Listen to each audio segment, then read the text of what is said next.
नमस्कार, इस विशेष बुलेटिन में आप सभी का स्वागत है। मैं हूं आपके साथ भावना नैयर और मेरे साथ है मेरे सहयोगी शरद मुदगल, जो आप तक सांकेतिक भाषा में खबरें प्रस्तुत करेंगे।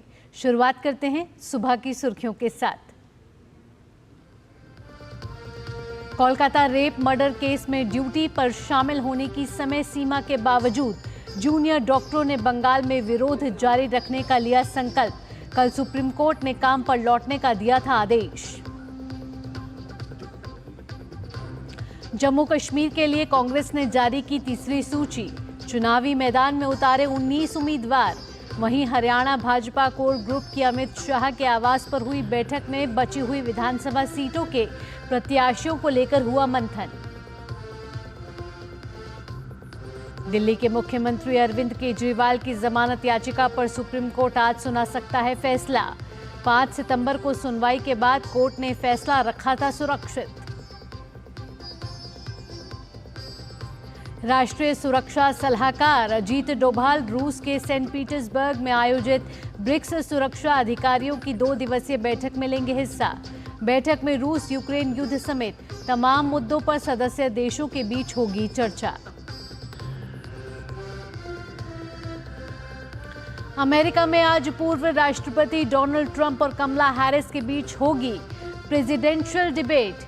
90 मिनट की लाइव बहस में इकोनॉमी, इमिग्रेशन और अबॉर्शन लॉ जैसे मुद्दे छाए रहने की उम्मीद। आप खबरें विस्तार से।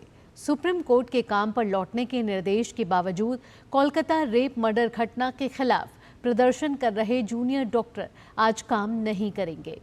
प्रदर्शनकारी डॉक्टर आज सुबह से ही अपना विरोध प्रदर्शन जारी रखेंगे। सुप्रीम कोर्ट ने जूनियर डॉक्टरों को आज शाम 5 बजे तक काम पर लौटने का निर्देश दिया है। प्रदर्शनकारी डॉक्टरों ने राज्य के स्वास्थ्य सचिव और स्वास्थ्य शिक्षा निदेशक के इस्तीफे की मांग करते हुए कि वे आज दोपहर को सॉल्ट लेक स्थित स्वास्थ्य विभाग के मुख्यालय स्वास्थ्य भवन तक रैली निकालेंगे। एक प्रदर्शनकारी डॉक्टरों ने एक बैठक के बाद कहा कि उनकी मांगें पूरी नहीं हुई हैं और मृतिका को न्याय नहीं मिला है, इसलिए वे सभी अपना आंदोलन जारी रखेंगे। जूनियर डॉक्टर आज दोपहर को स्वास्थ्य भवन तक रैली निकालेंगे। जूनियर डॉक्टर पिछले करीब 1 महीने से काम पर नहीं लौटे हैं। इससे पहले सुप्रीम कोर्ट ने डॉक्टरों को काम पर तत्काल लौटने का निर्देश देते हुए कल कहा कि विरोध प्रदर्शन कर्तव्य की कीमत पर नहीं किया जा सकता।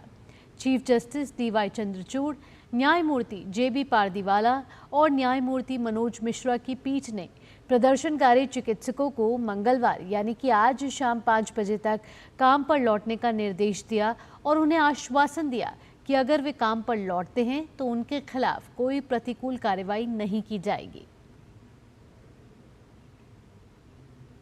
अब बात जम्मू और कश्मीर विधानसभा चुनावों से जुड़ी हुई, जिसके लिए कांग्रेस ने 19 उम्मीदवारों की तीसरी सूची जारी कर दी है। लंगेट विधानसभा सीट से इरशाद अबगनी, सोपोर सीट से हाजी अब्दुल राशिद डार, वंगूरा क्रीरी सीट से advocate Irfan Hafeez loan, Udhampur waste seat से सुमित मंगोत्रा, रामनगर सुरक्षित सीट से मूल राज को अपना उम्मीदवार बनाया गया है।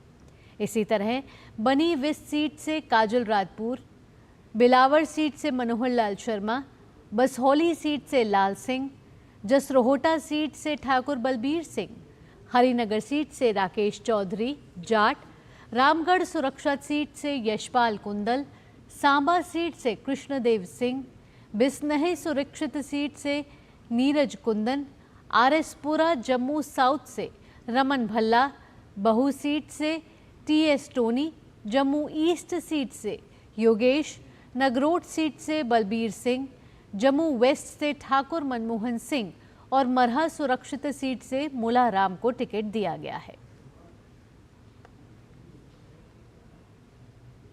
दिल्ली के मुख्यमंत्री अरविंद केजरीवाल की जमानत याचिका पर सुप्रीम कोर्ट आज फैसला सुना सकता है। सुप्रीम कोर्ट ने बीते गुरुवार को सुनवाई के बाद फैसला सुरक्षित रख लिया था।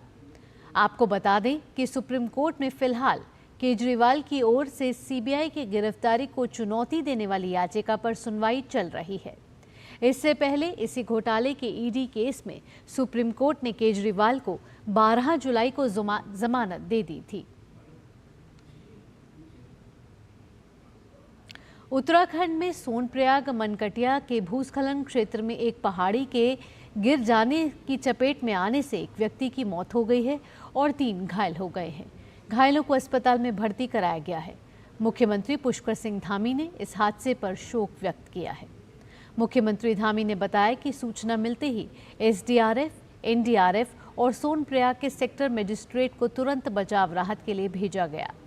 उन्होंने कहा कि बचाव दल ने मौके पर पहुंचकर तेजी से कार्रवाई की। इस दौरान एक व्यक्ति का शव और 3 घायलों को बाहर निकाला गया। मुख्यमंत्री ने साथ ही कहा कि बचाव अभियान अभी भी जारी है और सरकार की ओर से हर संभव मदद मुहैया कराई जा रही है। राष्ट्रीय सुरक्षा सलाहकार अजीत डोभाल आज से रूस की यात्रा पर रहेंगे। अजीत डोभाल रूस के सेंट पीटर्सबर्ग में आयोजित ब्रिक्स सुरक्षा अधिकारियों की 2 दिवसीय बैठक में हिस्सा लेंगे। इस बैठक में रूस यूक्रेन युद्ध समेत तमाम मुद्दों पर सदस्य देशों के बीच चर्चा होगी। गौरतलब है कि ये समिट उस समय हो रहा है जब रूस और यूक्रेन के बीच शांति की कोशिशों को नए सिरे से शुरू करने का प्रयास किया जा रहा है। 12 सितंबर तक अपनी यात्रा के दौरान अजीत डोभाल अपने रूसी समकक्ष के साथ भी बातचीत कर सकते हैं। इस बातचीत के दौरान क्षेत्र में शांति लाने के तरीकों पर चर्चा करने की संभावना है।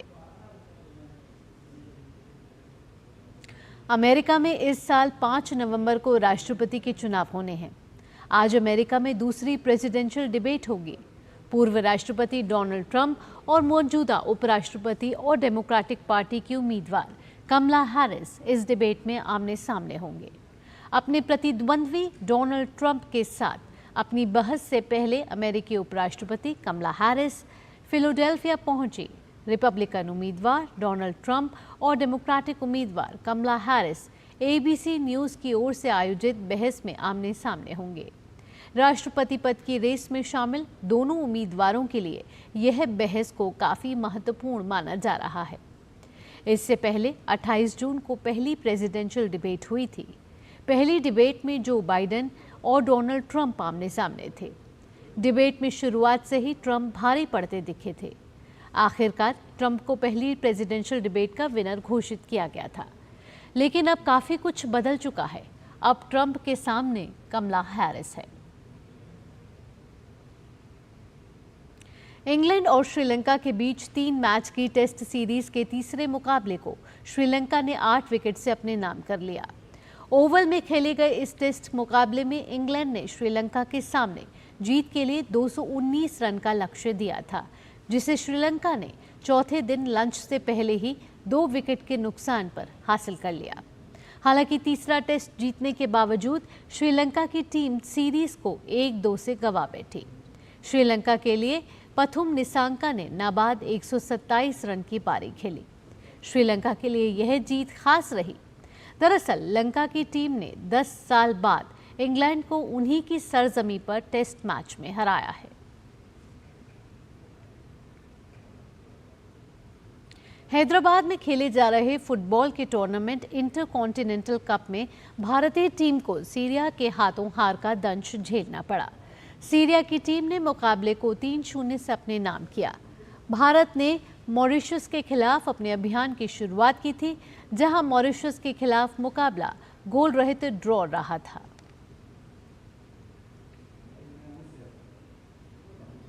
अमेरिकी ओपन चैंपियन यानिक सिनर ने ताज़ा एटीपी रैंकिंग में नंबर 1 स्थान पर अपनी स्थिति मजबूत कर ली है।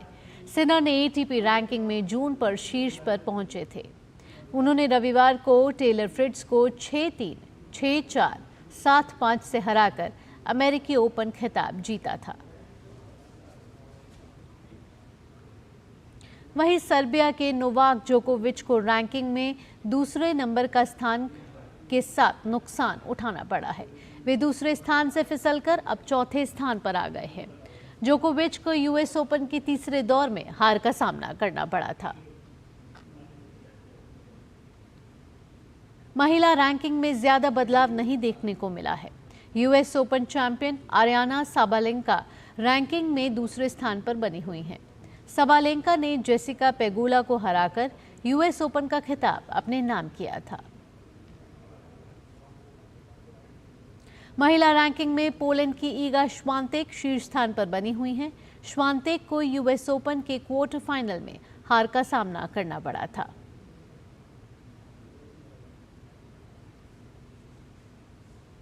इसी के साथ इस विशेष बुलेटिन में इतना ही। मुझे और मेरे सहयोगी शरद के साथ फिलहाल के लिए डीडी न्यूज की टीम को दीजिए अनुमति। देश और दुनिया की बाकी खबरों के लिए आप देखते रहिए डीडी न्यूज। नमस्कार।